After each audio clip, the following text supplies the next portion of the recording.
All right, welcome to the show. I'm here with the famous cosplayer Erica Fett. Thank you very much for taking some time out of your schedule to squeeze us in for this interview. Well, thank you so much for having me. I'd like to start off with just a little bit about your background, where you're from, your schooling or anything like that. Yeah, well, I have a master's degree, and while I was getting my master's degree, I kind of started dabbling in a little bit of like boudoir photography and modeling, and from there it just kind of evolved into taking kind of like my nerdy interest into cosplay, and I modeled for Suicide Girls and other sites like Zivity, and it just kind of spiraled from there, and then it just kind of turned into this whole huge modeling venture, and here I am. Now, have you always had the nerd bone in you for as long as you can remember? Oh, Is yeah. It something you've always had interest in? Like I remember growing up and watching Toonami on Adult Swim, and that was when like Reboot was big, and then Dragon Ball Z, Sailor Moon, and then Batman the animated series. So I was like huge on Batman all of my life, and so really growing up with all of those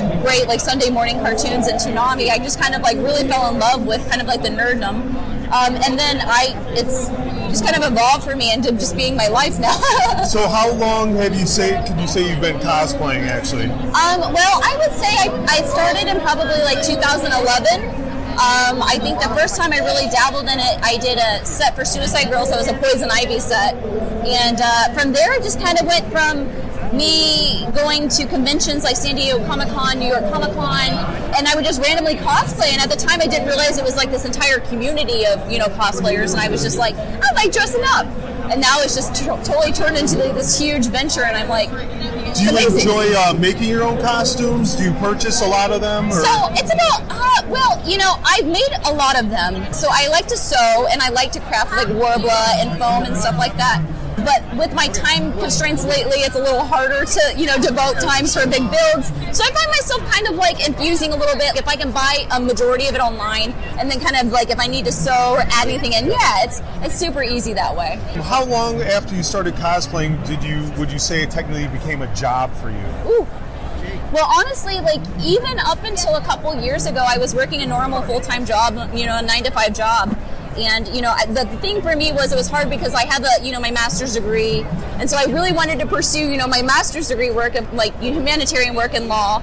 But then I was finding that, having a normal job, I couldn't take off for cons, or I would have, time constraints where I couldn't take off of work. You have to make that choice of which fork in the road you took. And so, Patreon, the site came around for a lot of creators, and it kind of opened up an ability and a way for us to make money off of our own craft.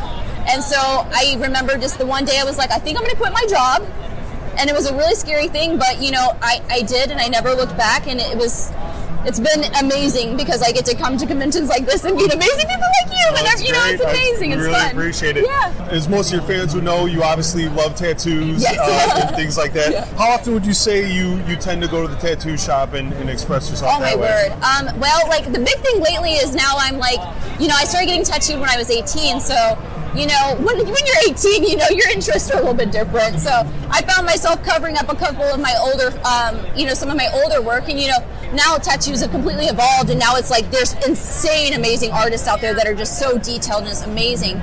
So I would say, maybe every like 2 months, I would say, is when I get tattooed. Do you find that you enjoy expressing your nerd culture in that kind of form? I know you have a lot of nerd-oriented tattoos. I feel like almost everything on my arm. I feel like when you're in love with something, like when you have it on you, it's your story, and that's why I love tattoos, because like to me, my tattoos are my story. So like it's everything that I've grown up with, like with Dharma Initiative from Lost, because I was obsessed with Lost, and like Skeletor and Mun-Ra, all the cartoons I grew up with, all the bad guys, I was like, they're so badass, I always find myself wanting more tattoos of like nerdy things. Yeah, I always found that I love wearing a good nerd shirt, and tattoos are just that kind of like permanent nerd shirt that you get to wear every day. Absolutely. And with the rise of nerd culture, do you find that your success is somewhat tied to like your authenticity, the fact that you have a lot of the nerd culture tattoos? And I think that it's something that like I've grown up with it, so it's something that I can easily identify with people. And I feel like when it comes to tattoos, like it makes me so happy when someone's like, "Oh my God, your tattoo, Pikachu," and I'm like, "Yes." And it's just one of those things that you can identify with and connect with people. Well, with the rise of pop culture and everything, you find a lot of people that were just in the boudoir form started taking on a lot of the Oh, yes. pop culture nerd stuff, but they weren't Absolutely. really authentic Right. nerds. You have a very loyal fan base. Do you find that because you are so authentic, it really draws in that loyal crowd that supports you and lets you be able to do these things? I sure hope so. Like, the way I see it, I grew up like one of those the girls that like guys didn't want to talk to. And so I feel like I always express myself through video games. And so like growing up, like I played all video games like all of my life. And so that was a big thing for me because I was like, oh, all my best friends play video games. I'm playing video games. Halo came out. Oh my gosh.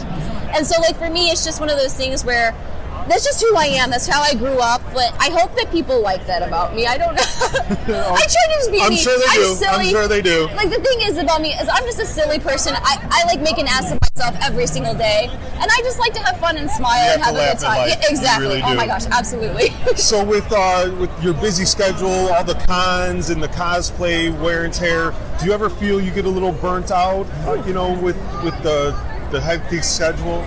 The only thing that I really get burnt out on is I miss my dogs when I travel, like my animals. That's the only sad thing is I'm always constantly checking my Furbo because I miss my animals so much.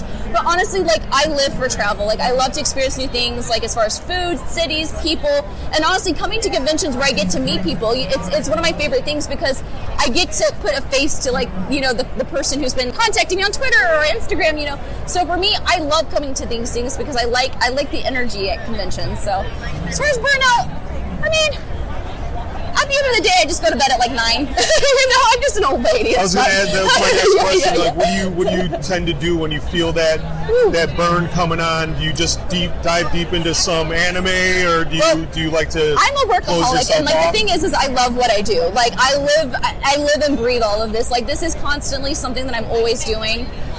Most of the time, I just binge stuff though. Like if I need to binge, it's always like the X-Files or the Umbrella Academy on Netflix is amazing. Yeah, we just wrote a review on God. that a couple weeks ago. It was really good. So good. So that's a good thing is like too when you're when I'm working or answering emails or scheduling out posts on social media, it's always good because I can like decompress and like binge TV while I'm doing everything. So it's like a win-win. I have the best job in the world. I really do.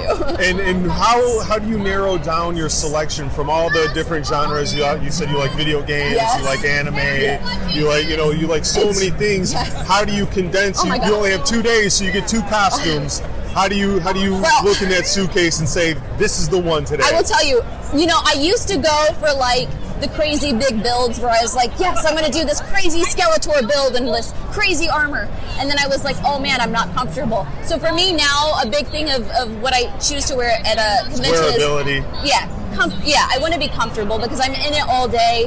And I just want to be comfortable at the end of the day because you want to enjoy these things too, Yeah, pictures are great, but I love the conventions as a fan myself, so I want to be comfy too.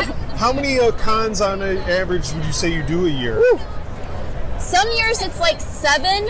This year so far I've done I think 3, and then I've got Anime Inc. coming up in Virginia, I believe, in June, and then I've got New York coming up, and those are the only 2 right now that are solidly booked. But I might have a couple more that slide in there, so who knows? Yeah, no. Maybe I would say on average maybe 7 to 8 or 9. How did you get associated with C4 Magazine? Well, the photographer I usually use for my cosplay, he's in Columbus, Ohio, and his name's Wes Smith. He goes by the Portrait Dude. He's fantastic, and he's been friends with Alan, who is the owner of C4 Magazine, for a long time, and they were starting the Kickstarter, and then Wes came to me and asked me to be a part of it, and I was like, oh my gosh, thank you so much for even thinking of me and considering me. And so he introduced me to Alan, and we just instantly hit it off, and it was awesome. Oh, that's great. And just to kind of give a wrap up, what is your current interest right now? Like, what are you really looking forward to going home and diving back into when you get off that plane? Ooh, well, let's see. Trying to think. I need to finish Saga. That's a great oh trade. my gosh, yes. Yeah, I've only read the beginnings, but I need to finish it. I'm in like the 6th book right now, and my best friend Louis Stardust, she got it for me for Christmas. She's like, you will love this, and I'm so addicted to it. So I've got to read that, and then. So when are you coming here with the horns on? And I know, Atlanta. I know, my God. They're so. I want to be. Oh my gosh, the spider. Oh my god, what is her name? It's not the Will. I want him to cosplay the Will, but I want to be, oh my gosh, what is her name? It's the spider lady, and I cannot think of it. Yeah, I draw blanks on names. Oh my gosh. Well, I was a bouncer in a nightclub for 10 years. Oh my God. I would hear 1,000 names a weekend. They just go in one ear out the other. Now I'm out of habit. It's so horrible. that's what I want to cosplay. Well, I want to cosplay the spider lady, and I know as soon as you walk away, I'm going to think of the name. I'm like, oh my god. But I mean, that's the thing too, is it's when I watch these shows, like even the Umbrella Academy, they have such good concept for cosplay. So I watch these things and I'm like, oh my gosh. I've seen a few Umbrella Academy cosplays here today that were actually really good. Oh, Just so to good. wrap up, so I'm not taking too much of your time, where can our listeners find you at? I know you have Twitter, Patreon, so if you want to give us So you can those. find me on Twitter at Erica Fett. On Instagram, it's erica.fett. Facebook, it's official I know there's Erica a lot Fett. of clone accounts that we have to Yes, there we are have a lot to of shut clone down. accounts. Just basically, if it has a lot of followers and it's Erica Fett, it's probably me. But ericafett.com is the easiest way to find me. That has all of my social media links. It has all of my information as far as like my portfolio and all that good stuff. So Erica, I'll just say the hub is ericafett.com. That's you heard it here first. Google Erica Fett. Erica Fett. Follow the links. Well, if you Google it, it might be a good time. But Well, we really appreciate you taking out your time. Thank you so much for having me. This is a pleasure for us. And I know as soon as we end this, I'm going to think of the name of her.